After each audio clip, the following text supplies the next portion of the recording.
بسم اللہ الرحمن الرحیم۔ ویورز، آج آپ کے ساتھ میں شیئر کروں گا کہ آریہ نسل کے لوگ کون تھے۔ تو چلتے ہیں اپنی ویڈیو کی طرف۔ اگر آپ میرے چینل پہ نئے ہیں تو میرے چینل کو لازمی سبسکرائب کیجیے اور ہو سکے تو ویڈیو کو لائک بھی کر دیجیے، شکریہ۔ آریہ لوگ آج سے قریباً 6000 سال قبل خوراک کی تلاش میں اپنی جنم بھومی یعنی وسطی ایشیا سے نکلنا شروع ہوئے اور اگلے کئی ہزار سال تک دنیا کے مختلف علاقوں میں جا کر پہلے لوٹ مار اور پھر حکومتیں کرتے رہے۔ یورپ میں یہ لوگ جرمنی تک گئے اور پھر وہیں بس گئے۔ راستے میں یہ افغانستان، ایران، عراق اور ترکی وغیرہ میں بھی بستے گئے۔ لفظ ایران آریہ سے ہی نکلا ہے اور قدیم فارسی سنسکرت سے بہت ملتی جلتی زبان تھی۔ وسطی ایشیا کے یہ آریہ لوگ آج سے 4000 سال قبل ایران اور افغانستان سے ہوتے ہوئے ہند میں پاکستان کے راستے ہی داخل ہوئے۔ چونکہ اس زمانے میں سارے ہندوستان میں ایک ہی تہذیب تھی جو کہ پاکستان میں بس رہی تھی، اس لیے آریہ نے پاکستان پر حملہ کیا۔ یہ ہڑپا کی تہذیب کے زوال کا زمانہ تھا۔ یہاں کے لوگ تہذیب یافتہ اور امن پسند تھے، جبکہ آریہ بھوکے، لڑاکے اور جنگلی تھے، لہٰذا وہ جیت گئے اور موہنجو دڑو اور ہڑپا سمیت وادی سندھ کے تمام شہر نیست و نابود کر دیے۔ کیونکہ آریہ لوگ تہذیب یافتہ نہ تھے، لہٰذا ان کو شہروں میں رہنے کی تمیز بھی نہ تھی، چنانچہ یہ لوگ شہروں کو تباہ کرنے کے بعد پنجاب اور سندھ کے جنگلوں میں بستے گئے۔ یہاں یہ لوگ گایوں بنا کر لکڑی اور مٹی کی جھونپڑیوں میں رہا کرتے تھے۔ ان لوگوں کو اپنے شہر بسانے، علم حاصل کرنے اور اپنی تہذیب جو کہ وادی گنگا کی ویدک تہذیب کہلاتی ہے کی بنیاد رکھنے میں مزید 1000 سال لگ گئے۔ اب وہ زمانہ آ گیا جب سکندر اعظم ہندوستان پر حملہ کرنے والا تھا۔ آریہ نسل کے لوگ گورے، چٹے اور لمبے تڑنگے تھے، چونکہ یہ وسطی ایشیا کے برفانی علاقوں کے رہائشی تھے جہاں صحراؤں کی طرح خوراک نایاب ہوتی ہے، اس لیے یہ بڑے جنگجو بھی تھے۔ مشہور امریکی تاریخ دان ول ڈیورانٹ کے مطابق جب یہ وادی سندھ میں وارد ہوئے تو تہذیب سے نا آشنا تھے، اس لیے منافق بھی نہ تھے، لہٰذا ان کی زبان میں جو لفظ جنگ و جدل کے لیے استعمال کیا جاتا تھا اس کے معنی تھے مزید مویشیوں کی طلب۔ ہندوستان میں یہ لوگ شمالی جانب سے حملہ آور ہوئے اور مقامی دراوڑ نسل کے لوگوں کو جنوبی ہندوستان میں دھکیل دیا۔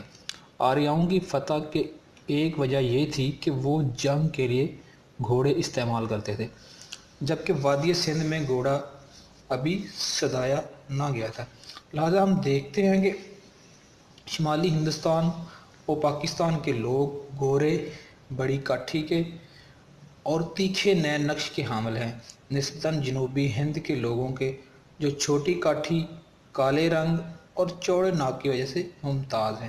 کہا جاتا ہے کہ یہ آریہ لوگوں کی آمد اور شمالی ہند میں بس جانے کے بعد ہی ہوا کہ شمالی ہند اچھے جنگجو اور حکمران پیدا کرنے لگا، جبکہ تمام فنکار اور فلسفی جنوبی ہند میں پیدا ہوئے۔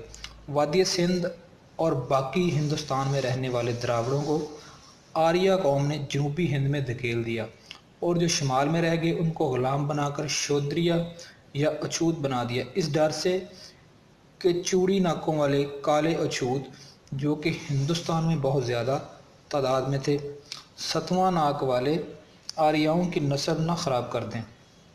شادی کے اصول وضع کیے گئے، جن میں سب سے سخت اصول یہ تھا کہ آریہ نسل کے فرد کی شادی کسی بھی صورت شودر نسل میں نہ ہو سکتی تھی۔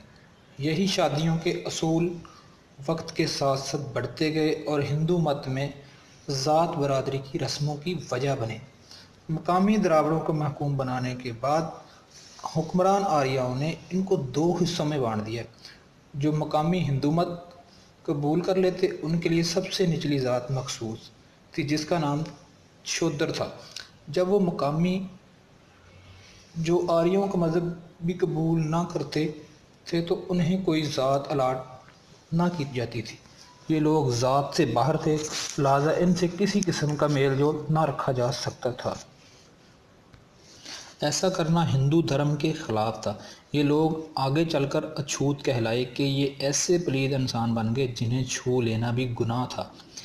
ان اچھوتوں کا مزید استحصال کرنے اور انہیں لوٹنے، مار بھگانے اور قتل کرنے کی خاطر آریہ انہیں کافر، آریائی دیوتاؤں کا گستاخ اور واجب القتل تک ٹھہراتے تھے۔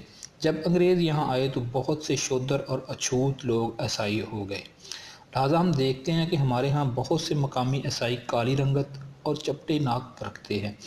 ویدوں اور رامائن کے زمانے میں، یعنی آج سے قریباً 3000 سال پہلے قبل، ہندو مت میں سب سے اونچی ذات کھشتری یعنی جنگجو لوگوں کی ذات تھی اور برہمن دوسرے درجے کی ذات سمجھی جاتی تھی، مگر وقت کے ساتھ ساتھ پنڈتوں نے مذہب کو ایسا الجھایا اور اس وقت کی واحد پڑھی لکھی ذات ہونے کے ناطے تاریخ کو ایسا توڑ مروڑ کر پیش کیا کہ چند ہی صدیوں میں برہمن ہندو مت کی اعلیٰ ترین ذات بن گئی اور حلال سے لے کر جنگ کرنے تک تمام فیصلے ان کی مرضی سے ہونے لگے۔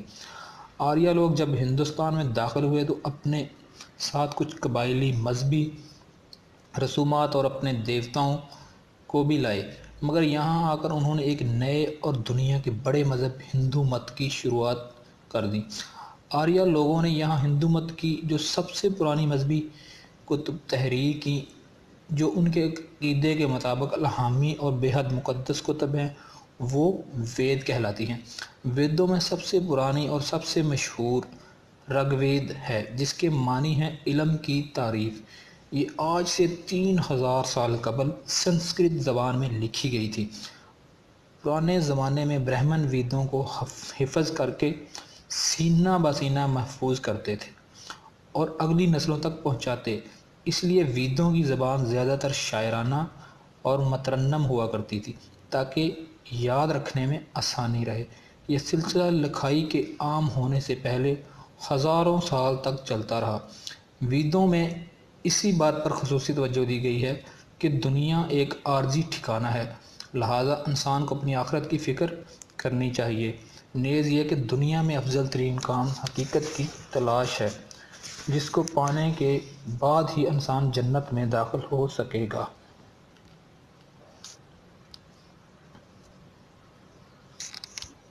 ویدوں کے علاوہ آریوں نے اور بھی مقدس مذہبی کتابیں لکھیں، جن میں مہابھارت، رامائن شامل ہیں، جبکہ مشہور زمانہ بھگوت گیتا دراصل مہابھارت کا ایک حصہ یا صورت ہے۔ مہابھارت کی کتاب دراصل 1,00,000 شعروں یا آیات پر مشتمل طویل نظم ہے، جس میں ایک مذہبی اور اخلاقی واقعہ بڑا عمدہ بیان ہے۔ مہابھارت کے مطابق 5 پانڈو بھائیوں کی ایک مشترکہ بیوی دروپدی تھی۔ ہندوستان اور نیپال کے سرحدی علاقوں میں آج بھی ایسے قبائل بستے ہیں جن میں کئی آدمیوں کی ایک مشترکہ بیوی ہوتی ہے، یا دوسرے لفظوں میں ایک عورت کے کئی خاوند ہوتے ہیں۔ یہ پانڈو بھائی اپنے 100 کورو چچیرے بھائیوں سے جوئے میں 13 سال کے لیے اپنی بیوی اور سلطنت ہار جاتے ہیں۔ پانڈو یہ شرط پوری کرتے ہیں، مگر جب 13 سال بعد پانڈو بھائی اپنے چچیرے کورو بھائیوں سے اپنی بیوی اور سلطنت واپس مانگتے ہیں تو کورو بد نیت ہو کر مکر جاتے ہیں۔ یہاں سے مہابھارت یدھ یعنی ہندوستان کی عظیم جنگ کی کہانی شروع ہوتی ہے۔ مہابھارت اسی جنگ کی کہانی ہے۔ بھگوت گیتا یعنی خدا کا گیت 7000 شعروں پر یا آیت پر مبنی مہابھارت کا ایک حصہ یا صورت ہے۔ اس میں بیان کیا گیا ہے کہ جنگ سے پہلے کس طرح مہاراج کرشن پانڈو بھائی ارجن کو فلسفیانہ زندگی اور مذہبی جنگ یا جہاد کا سبق دیتے ہیں۔ آریہ سماج میں جنگ کے بعد لوٹ مار کا سامان مال غنیمت کے طور پر بانٹا جاتا، ہاری ہوئی قوم کے آدمیوں اور بچوں کو غلام بنا کر جبکہ عورتوں کو کنیزیں بنا لیا جاتا تھا۔ آریہ نسل کی آمد سے پہلے وادی سندھ میں عورت کا بڑا مقام تھا۔ یہ دیوی ماتا ہی تھی جو زمین سے خوراک پیدا کرتی تھی اور اگلی نسل کو جنم دیتی تھی۔ نسل ماں سے چلتی تھی اور اگر کسی قبیلے میں زیادہ شادیوں کا رواج تھا تو عورت کو اجازت تھی کہ وہ ایک وقت میں کئی خاوند پال سکتی، نہ کہ مرد۔ ماں کی عظمت، بہن اور بیٹی سے پیار، بیوی سے شریک حیات کے جذبات اسی ورثے کا حصہ ہیں۔ جب آریہ یہاں وارد ہوئے تو ہمارے دراوڑ پرکھوں کو غلام اور شودر بنا کر نئے معاشرتی اصول وضع کیے، جن کے مطابق نسل باپ سے چلنے لگی، جبکہ عزت جنگجو اور پروہت کے حصے میں آئی۔ چونکہ ان پیشوں میں عورت شامل نہ تھی، لہٰذا حقیر ٹھہری اور ایک سے زیادہ شادیاں کرنے کا حق بھی مرد کو ملا۔ رگ وید، جو پاکستان کے علاقے میں لکھی گئی، دیوتا سے دعا کرتی ہے کہ نیک لوگوں کو بیٹے عطا کرے۔ آریہ سماج میں بیٹے طاقت اور عزت کی دلیل تھے اور باپ کی جائیداد صرف بیٹوں ہی کو وراثت میں ملتی تھی۔ چونکہ مرتے دم تک مرد ہی اپنے خاندان کا سربراہ ہوتا تھا، لہٰذا اس کے جیتے جی اس کے تمام بیٹوں اور ان کی بیوی بچوں کو اسی کے گھر میں رہنا پڑتا تھا۔ اس طرح سے خاندانی زمین زیادہ عرصے تک اکٹھی رہتی تھی اور خاندان ہی سے ہل جوتنے کے لیے زیادہ مرد میسر آ جاتے تھے۔ یہ بڑے خاندانوں میں رہنے کی روایت ہمارے ہاں آج تک چلی آ رہی ہے۔ ویدوں کے مطابق ہر رات شیطانی دیوتاور ترا سورج سمیت زمین اور تمام زندگی کو اپنی کالی لپیٹ میں لے لیتا ہے۔ جب اندر دیوتا کو پتہ چلتا ہے تو وہ روزانہ جا کر شیطانی دیوتاؤں سے لڑتا ہے اور اسے شکست دے کر اس کا کالا پردہ پھاڑ دیتا ہے، جس سے صبح ہو جاتی ہے۔ اس جنگ میں اندر دیوتا کو تقویت پہنچانے کے لیے برہمن ہر روز فجر کے وقت اشلوک پڑھتے تھے۔ یہ ان کا عقیدہ تھا جو میں نے آپ کے ساتھ شیئر کیا۔ شکریہ، اللہ حافظ۔